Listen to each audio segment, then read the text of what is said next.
اور یہاں پہ الٹا ہم ایٹم کی حفاظت کر رہے ہیں کہ یہ ہم سے کوئی چھین کے نہ لے جائے. تو یہ کتنی ایک بدقسمتی کی بات ہے. میں یہ سمجھتا ہوں قومی یکجہتی جو ہے اس کو تو کبھی پاکستان میں اہمیت دی نہیں گئی, لیکن ابھی بھی وقت ہے.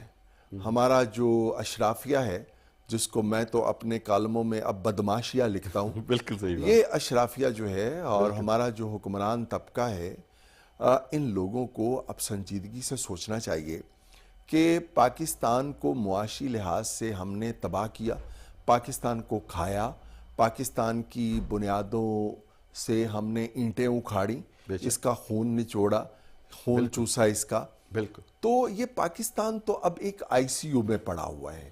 تو اس کو آئی سی یو سے نکالنے کے لیے اب بھی اگر کچھ نہ کیا تو میں سمجھتا ہوں کہ اس کا نقصان سب سے زیادہ تو ان لوگوں کو ہوگا جنہوں نے پاکستان کو اس حال تک پہنچایا کہ وہ مزید اس کو کیسے کھائیں گے, مزید اس کا خون کیسے نچوڑیں گے. تو پاکستان کا وجود ان کے لیے بھی ضروری ہے, اور پاکستان کا وجود انشاءاللہ میرے اللہ نے چاہا, میں یہ بات پورے یقین سے کہتا ہوں کہ ضرور قائم و دائم رہے گا.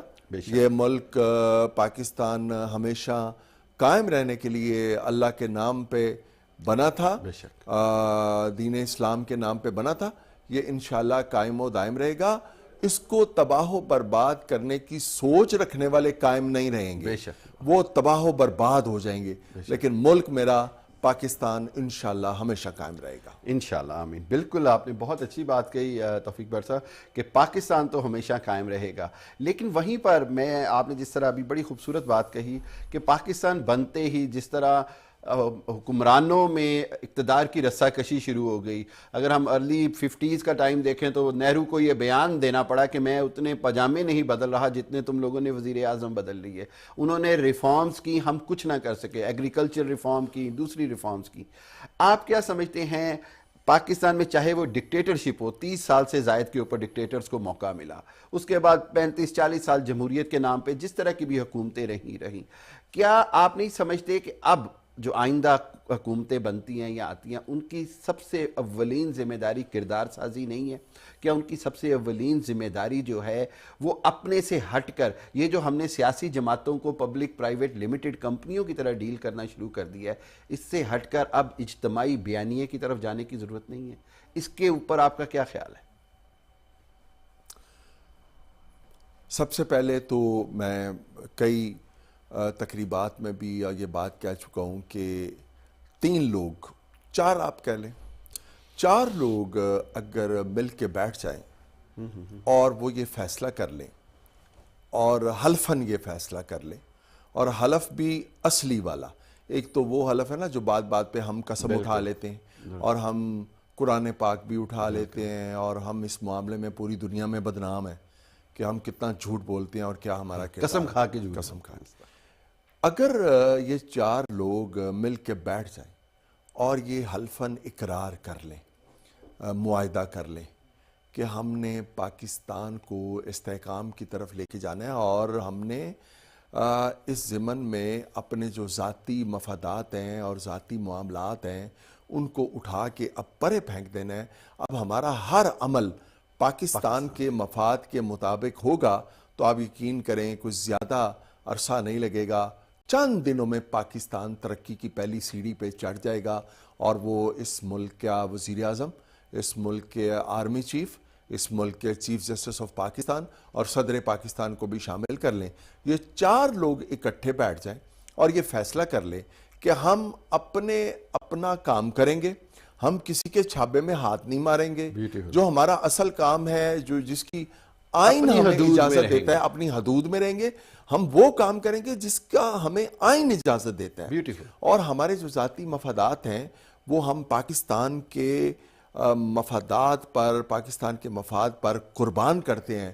تو آپ یقین کریں, میں اب بھی پورے یقین سے کہتا ہوں, لوگ کہتے ہیں کہ جی ابھی پاکستان کو ترقی کرتے ہوئے 100 سال لگیں گے, 200 سال لگیں گے, یورپ میں اور ادھر دوسرے ممالک کا مقابلہ کرتے ہوئے. پاکستان کو اللہ پاک نے اتنا نوازا ہوا ہے ہر لحاظ سے, زراعت کے لحاظ سے, سیاحت کے لحاظ سے, اور ہر حوالے سے پاکستان کو اللہ نے اتنا نوازا ہوا ہے. پاکستان میں لوگ کہتے ہیں جی غربت ایک بہت بڑا مسئلہ ہے. میں کہتا ہوں پاکستان میں غربت مسئلہ نہیں ہے, پاکستان میں اصل مسئلہ نیت کی غربت کا ہے. بے شک ہم نیت کے غریب ہیں. اگر ہم اپنی نیتیں ٹھیک کر لیں اور ہمارا ہر عمل, یہ سوچ لیں, فیصلہ کر لیں کہ ہمارا ہر عمل جو ہے وہ پاکستان کے مفاد میں ہوگا, تو کوئی 100 سال نہیں لگیں گے, کوئی 200 سال نہیں لگیں گے. چند دنوں میں, چند ہفتوں میں, چند مہینوں میں پاکستان جو ہے وہ ترقی کی پہلی منزل تک جو ہے پہنچ جائے گا. لیکن اس میں شرط صرف یہ ہے, اور پھر وہی بات ہے کہ ہماری نیتیں نیک ہونی چاہیے جو کہ دور دور تک کہیں دکھائی نہیں دیتی. بالکل ایسی ہی ہے. جیسے ہم بات کر رہے تھے پچھلی نشست میں بیٹھے ہوئے تھے کہ یہ جو لیڈرشپ کا فقدان ہے, بدقسمتی یہ کہ قحط الرجال لگتا ہے لیڈرشپ کے حوالے سے. لگتا ہے کہ شاید چند نام اگر ہم دیکھتے ہیں سیاسی اس منظر کے اوپر, تو یا تو موروثیت نظر آ رہی ہے, یا آپ والی بات کہ اشرافیہ یا بدماشیہ جو ہے وہ قابض ہے. نوجوان نسل یا کامن مین, میں, آپ, ہم جیسے ہم اندرون شہر سے, لاہور سے ہیں, ہمارا ایک اپنا ایک سیاسی شعور ہے, سب کچھ ہے, لیکن یہ لیڈرشپ اوپر کیوں نہیں آ پاتی؟ یہ لیڈرشپ کہاں غائب ہو گئی ہے؟ بدقسمتی ہے, پاکستان میں لیڈرشپ پیدا ہی نہیں ہونے دی گئی. جو بھی لیڈر بننے کی کوشش کی, یا جس میں قدرتی طور پر لیڈر بننے کی صلاحیت تھی اور اس نے اپنے اعمال سے ثابت کیا کہ وہ ایز اے لیڈر آگے جا سکتا ہے, اس کو مار دیا گیا. اور پاکستان میں بدقسمتی سے, چاہے وہ انٹرنیشنل اسٹیبلشمنٹ ہے, چاہے وہ ہماری اسٹیبلشمنٹ ہے, انہوں نے پاکستان میں لیڈرشپ پیدا ہی نہیں ہونے دی. اور آپ دیکھیے کہ کتنا بڑا المیہ ہے, ایک ایٹمی قوت ہے پاکستان, ایک کتنا بڑا ملک ہے, اس کا نام ہے پوری دنیا میں, لیکن آپ یہ 3-4 لوگوں کو آپ نکال دیں, یہ وہی بار بار وہی چہرے ہیں. نواز شریف ہے, عمران خان ہے, شہباز شریف ہے, زرداری ہے, بلاول ہے, یہ 4-5 لوگوں کے علاوہ آپ مجھے بتائیں کہ ہمارے پاس پیچھے کیا ہے. بالکل. اور یہ سارے آزمائے ہوئے لوگ ہیں, جی بار بار آزمائے ہوئے لوگ, ان کو اور کتنا آزمائیں گے؟ یہ لیڈر تھوڑی ہے, ایگزیکٹلی یہ لیڈر نہیں ہے, یہ تو گیدر ہیں. یہ تو پاکستان میں آتے ہیں پاکستان کو کھانے کے لیے, اور جب یہ ہوتے ہیں اقتدار میں تو یہ پاکستان کو کھانے کو دوڑتے ہیں, اور جب یہ اقتدار میں نہیں ہوتے تو پاکستان انہیں کھانے کو دوڑتا ہے, اور یہ بھاگتے ہیں, اور یہ باہر بھاگ جاتے ہیں. بہت صحیح بات کہی آپ نے, بالکل بہت صحیح.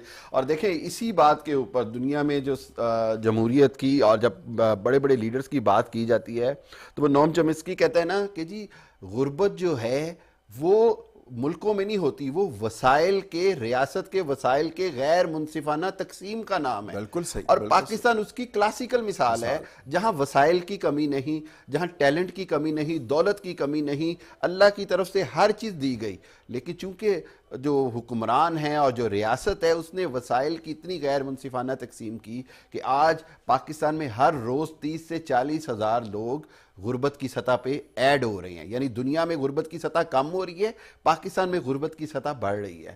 میں سمجھتا ہوں کہ اس کے اندر واقعی جس طرح آپ نے کہا کہ لیڈرشپ کا بہت بڑا فقدان ہے. آپ کیا سمجھتے ہیں؟ میں بار بار ایک چیز کے اوپر بڑا ایمفیسائز کرتا ہوں. پاکستان میں ابھی ہم نے بات کی کہ جی چیف جسٹس کا کردار, پاکستان میں چیف آف آرمی سٹاف کا کردار, چیف پرائم منسٹر کا کردار, سر اس کے اندر کیا موجودہ آئین اور موجودہ سسٹم کے اندر آپ سمجھتے ہیں کہ اتنی حدود و قیود ہیں کہ یہ سب اپنے اپنے حدود میں رہیں, یا کوئی نیا سسٹم کا تجربہ کرنے کی ضرورت ہے؟ ایک کرمنل اور کرپٹ معاشرہ ہے جس نے سب کی پرورش کی, اس میں صحافت کے لوگ بھی ہیں, اس میں عدلیہ کے لوگ بھی ہیں, اس میں فوج کے لوگ بھی ہیں, اور اس میں ہماری سیاست کے لوگ بھی ہیں, اور اس میں ہماری افسر شاہی بھی ہے. بالکل.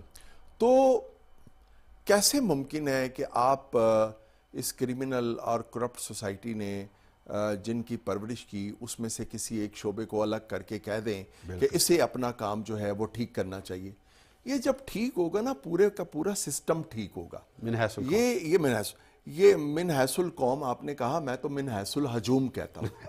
من حیث القوم تو ہے ہی نہیں, رہ نہیں گئے نا, اب تو من حیث الہجوم ہے.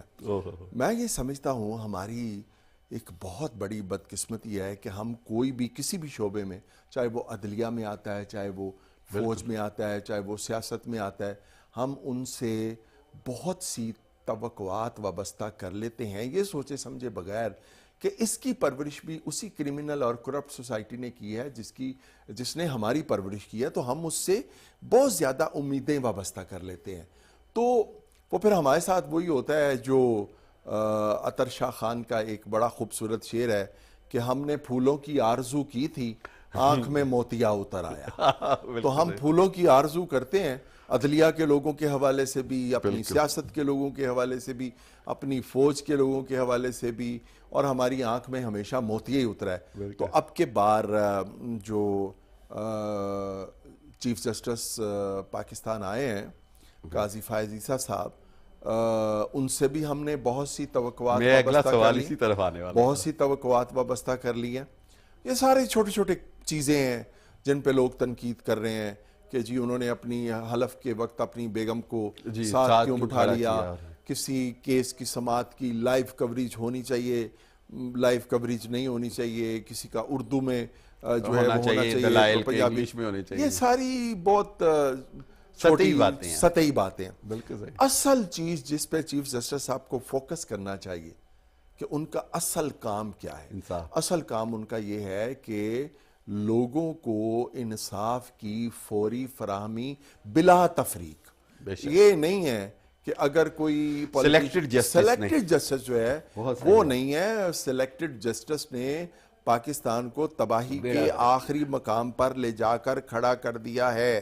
گو کہ چیف جسٹس صاحب کے پاس وقت کم ہے، یہاں پہ تو جو 4 5 سال 3 سال چیف جسٹس رہے وہ کچھ نہیں کر سکے، بدنیت لوگ تھے بنیادی طور پہ، میں کہوں گا کچھ کرنے نہیں چاہتے تھے، اور اگر کرنا چاہیں آپ کچھ تو 1.25 سال بھی بہت عرصہ ہوتا ہے، 13-14 مہینے بھی بہت عرصہ ہوتے ہیں، اور اگر کچھ نہ کرنا چاہیں تو آپ کسی کو 10 سال چیف جسٹس رکھ لیں، کچھ بھی نہیں کریں گے وہ۔ بالکل ہے، اور ہمارے ہاں تو روایت ہے کہ جی 100 دن کا کہا جاتا ہے کہ جی میں 100 دن میں دنیا بدل دوں گا، تو یہاں تو 1.25 سال 1.5 سال مل رہا ہے، تو بہت کچھ ڈیلیور ہو سکتا ہے۔ چیف جسٹس صاحب کا سب سے بڑا امتحان یہ ہے کہ انہوں نے کہا ہے کہ میں آئین کے مطابق چلوں گا، میری 90 روز میں الیکشن، میری دعا ہے وہ آئین کے مطابق چلیں، اور سب سے بڑا اور پہلا فیصلہ تو 90 روز میں الیکشن کا ہے، جو اگر واقعی وہ آئین کے مطابق چلے تو مجھے یقین ہے کہ وہ اگر کوئی درخواست یا کوئی چیز ان کے پاس آتی ہے، یا وہ اپنے جو کولیگز ہیں ان کے ساتھ مل کے کوئی از خود نوٹس لیتے ہیں، تو یہ فیصلہ کرنا پڑے گا کہ پاکستان کو دوبارہ، اس وقت تو ایسے لگتا ہے کہ جیسے ہمارے ملک میں کوئی آئین ہے ہی نہیں، اور یا اگر آئین ہے تو وہ طاقتور کے لیے اور ہے، کمزور کے لیے اور ہے، غریب کے لیے اور ہے، امیر کے لیے اور ہے، شریف کے لیے اور ہے، بدماش کے لیے اور ہے۔ تو ہم سب کو، چاہے میں ہوں اور چاہے چیف جسٹس ہوں، چاہے ہمارے آرمی چیف ہوں، ہم سب کو اپنے آئین کا احترام کرنا پڑے گا، اپنے آئین کے ساتھ جڑ کے کھڑا ہونا پڑے گا اگر ہم ملک بچانا چاہتے ہیں۔ بالکل، اگر نہیں بچانا چاہتے تو پھر جیسے ہم لگے ہوئے ہیں ویسے ہم لگے رہیں گے۔ بالکل صحیح کہا آپ نے، بڑی صحیح بات کہی۔ تھوڑی سی اب ہماری گفتگو تھوڑی سی سیاسی ہو گئی۔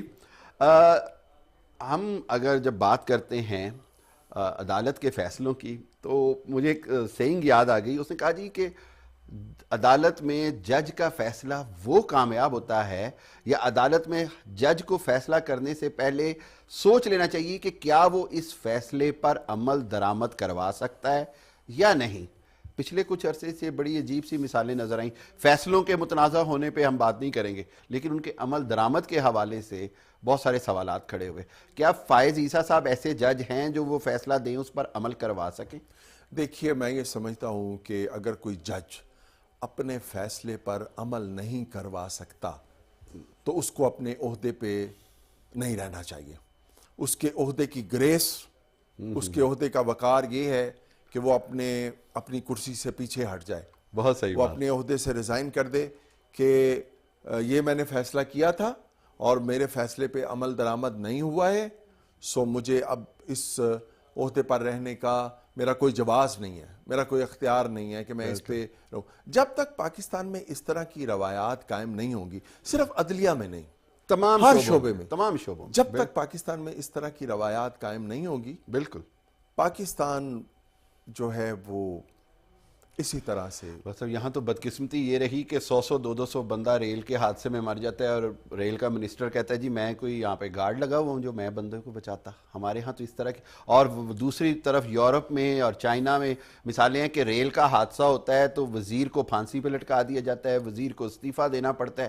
یہ کتنا بڑا تضاد ہے. آپ ریلوے کے حادثے کی بات کرتے ہیں، ناروے میں ایسا بھی ہوا کہ ناروے کے ایک منسٹر نے اپنا جو سرکاری پیڈ تھا، جو پیج ایک سرکاری، اس پہ ایک پرسنل کسی کو جو ہے وہ نوٹ لکھ دیا، ٹھیک ہے، اور عدالت میں انہیں طلب کیا گیا کہ آپ نے ایک سرکاری کاغذ ایک ذاتی مقصد کے لیے کیوں استعمال کیا.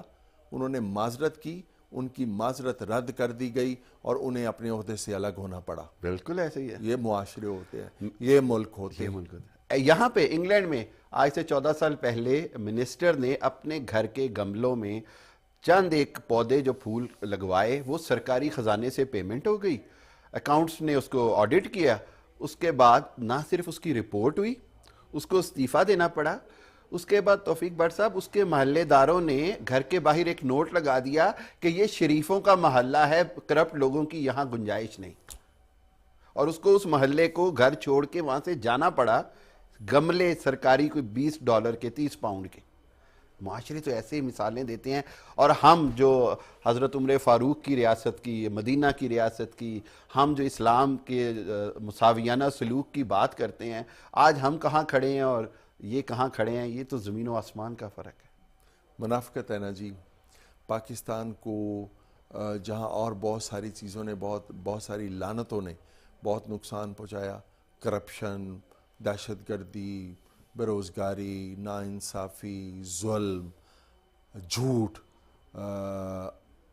انہی لعنتوں میں ایک لعنت جو ہے وہ ہم سے چپکی ہوئی ہے، بہت لگی ہوئی ہے ہمارے ساتھ، وہ منافقت کی ہے. ہمارے کول و فعل میں تضاد، ہم کہتے کچھ اور ہیں، کرتے کچھ اور ہیں، کرتے کچھ اور ہیں، کہتے کچھ اور ہیں. پنجابی کا ایک شعر ہے میرا کہ اکثر دھوکھا دے جاندے نے ساڈے ویکھے جاچے لوگ، سانو آ کے راواں دسن اپنے گھروں گواچے لوگ. بیوٹیفل، بہت خوبصورت، بہت زبردست، بہت ہی خوبصورت. پتہ نہیں چل رہا پروگرام کا جو ٹائم ہے وہ ختم ہو رہا ہے، لیکن گفتگو کا بڑا مزہ آ رہا ہے.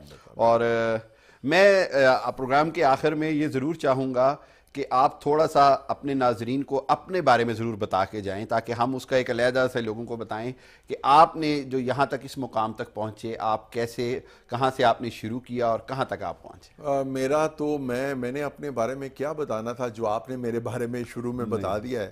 میں تو ایک ناچیز، ایک بے علم سا، ایک نااہل سا انسان ہوں. یہ اللہ پاک کا کرم ترس ہے کہ آپ جیسے محبت کرنے والے لوگ میری زندگی میں ہیں اور مجھے میری کسی حیثیت کے بغیر اتنی اہمیت دیتے ہیں. تو میں تو کچھ بھی نہیں ہوں، وہ میری ذات ذرہ بے نشاں. میں تو بس یہی کہوں گا کہ میں اپنی ذات کے بارے میں تو میں اس پوزیشن میں نہیں ہوں کہ میں کچھ کہہ سکوں. میں جو کچھ ہوں وہ اللہ کے ایک خاص ترس، کرم اور فضل کے نتیجے میں ہوں، جو کچھ بھی ہوں. اور میری کوشش ہوتی ہے کہ میں جو اللہ کا ترس، فضل اور کرم ہے، کوئی میرے سے ایسا عمل سرزد نہ ہو جائے کہ جس سے اللہ اپنے ترس، کرم اور فضل اور رحمت سے ہاتھ کھینچ لے. بس میں اسی اندیشے کا، ڈر کا، خوف کا شکار رہتے ہوئے اپنی زندگی بسر کرتا ہوں. بہت زبردست. بالکل نہیں، آپ نے بڑی کثر نفسی سے کام لیا. میں یہ سمجھتا ہوں کہ آپ اپنی رائٹنگز کے ذریعے، آپ اپنے تھاٹس کے ذریعے، آپ اپنے علم کے ذریعے اپنا جو کوشش کر رہے ہیں، جو اپنا کردار ادا کر رہے ہیں، میرا خیال ہے آج اس کی بہت شدید ضرورت ہے، اور آپ جیسے اور بہت سارے لوگوں کی آگے آنے کی ضرورت ہے جو قوم میں شعور پیدا کریں کہ کس طرح دنیا کی مشکل سے مشکل میں پھنسی ہوئی قوموں نے کس طرح خود کو اس سے نکالا اور کس طرح خود کو دوبارہ ترقی کی راہ پر لگایا۔ توفیق بٹ صاحب آپ کا بہت شکریہ آج کا وقت دینے کا، اور انشاءاللہ آپ جب بھی مانچسٹر آئیں گے ہم آپ کو بلاتے رہیں گے، اور ضرور کوشش ہوگی کہ آپ کے جو خیالات ہیں وہ اپنی پبلک تک پہنچائیں۔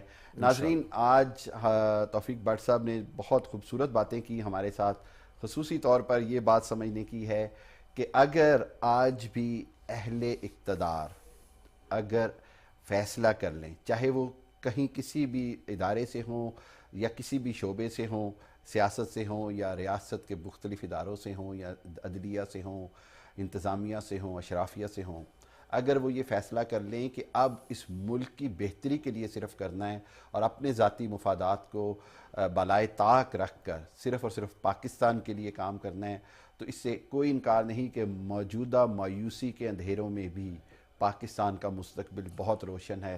اور یہی بات میں پوری دنیا کے چینلز پہ بھی کرتا ہوں، میں ہمسایہ انڈیا کے چینلز پہ بھی کرتا ہوں، میں سارے چینل ایک ہی بات کہتا ہوں کہ پاکستان کا مستقبل روشن ہے، صرف ہمیں اچھے قائدانہ صلاحیت کے لوگوں کی ضرورت ہے ہر شعبے میں، اور انشاءاللہ وہ دن دور نہیں جب پاکستان دوبارہ ایک بار پھر ترقی کی منازل طے کرے گا اور دشمنوں کے خواب چکنا چور کرے گا۔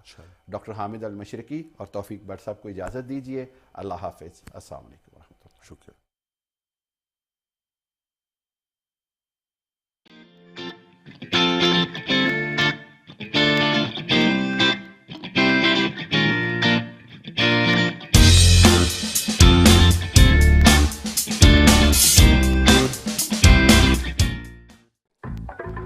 Please volume